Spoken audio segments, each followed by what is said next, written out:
Hi, Dr. Patrick Gentempo here, and thank you for joining us on our YouTube channel. We have great content in store for you. I'm so excited to be here with you, and let's jump right into it. Ron, thanks so much for doing this interview. Very excited to have this conversation with you. My pleasure entirely. Thanks for asking me. It's an honor. So you have your own story is quite an interesting story. So maybe we could do like just a short bio, kind of how you got to be doing what you're doing today. Sure, I'll try and condense that as fast as possible. I was on my way to law school as a young man, and my college roommate invited me to go to an audition for a film that he got an audition for, and I went, and I ended up landing a role in a film that Robert Altman directed, and I got a Screen Actors card, and that was in Seattle in the late 1980s. That provided me the opportunity to work on about a dozen other films, and I stayed on as a crew member and learned how to make films. My day job, I was a retail grocer and finished school and actually went on to a career in retail grocery and became a store operator and understanding P&Ls and all of the mechanics that go into the small city that's a supermarket, and working on very, very narrow margins and increasing sales, and had a nighttime hobby of writing screenplays. Eventually, I was fortunate enough to leverage a couple of those screenplays and sell options on them. And I ended up leaving the grocery business, not going fully into the movie business, but actually going into the commercial business, because I had a friend that was launching the George Foreman grill at the time. So I got involved in direct response television, and I've spent the last 20 years really helping companies launch innovative products online and on television. And we've touched 300 products now and 70 brands. So some of those include OxyClean and Samsung Robotics, and we did the original work for GoPro cameras, launched that. So we've got considerable experience. I think we've created actual receipts for us and our clients to the tune of $4 billion over the course of 25 years and 300 brands. So we're pretty good at picking products, seeking innovation, and understanding the mechanics and helping build desire in the audience. So what I think is really relevant in this particular conversation, as far as your experience and why I think you can really speak to this issue, is thinking about law school, becoming an actor, retail grocery, infomercial, commercials, TV, direct sales. These are very significantly different things that you start down a path, you change path, you start another one, etc. We've got now, with what's going on with COVID-19, tens and tens of millions of people who suddenly lost their jobs, and they're going to have to go somewhere new. It might be somewhat relevant to their job experience, might have to be an entirely different category, but you seem to have done that multiple times in your life. You also understand business and entrepreneurship. So tell us your view of things right now and what advice you might have for these people. Well, to your point, the number one thing is to be flexible, but flexible with inside your own parameters. So if I were to say there's a tendril between being on the path wanting to be a lawyer and ending up in grocery retail, the disconnect is the math that I was forced to learn in retail, but the rest of it is all kind of cohesive. It's learning how to communicate and frankly argue. A sales argument I have an ability to communicate, and I have a command of language that's probably better in script than it is in person, but that's the core skill set. So I think that it's very important that people find out for themselves, what are they actually good at? I hear a lot of stories of, hey, follow your passion.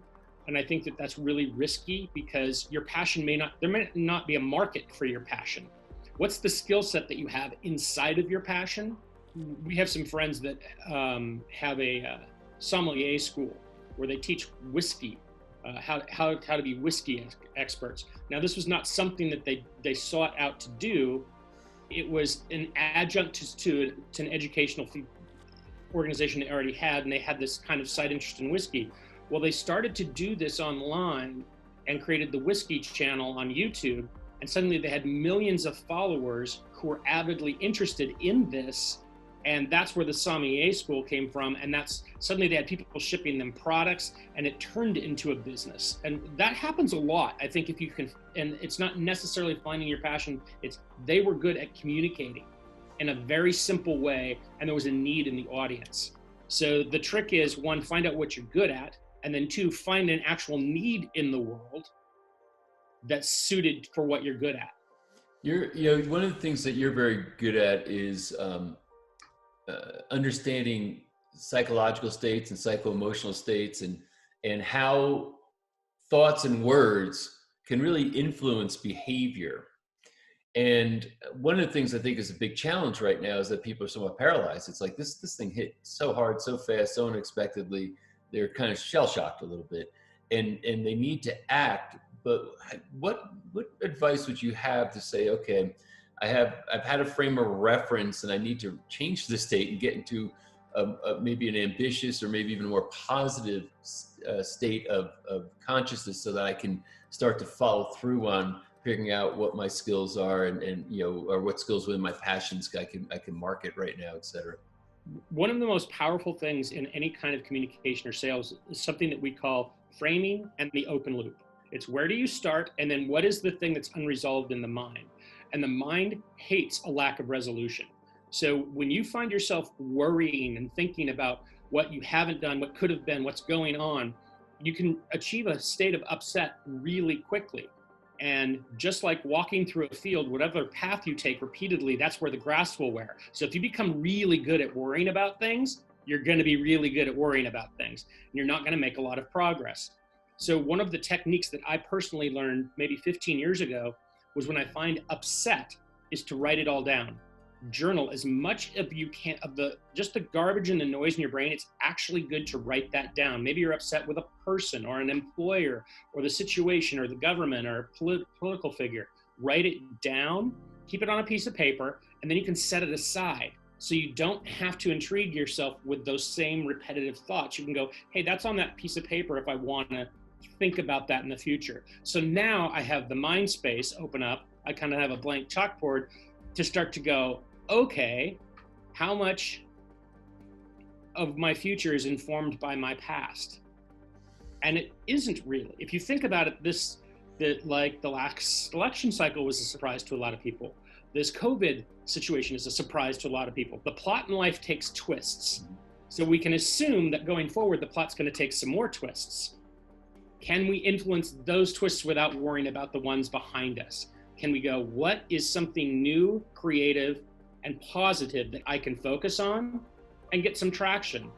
And all roads in life are not instant. That's one of the challenges of being an American, is we have this idea of overnight success and instant gratification, which are patently not true.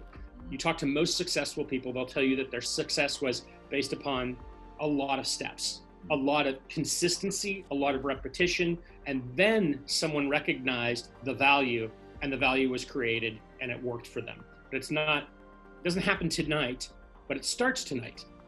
Thanks so much for being here and watching that video. And can I ask you to please subscribe to our channel so you can find out when we're posting new content. You'll be alerted right away when we do.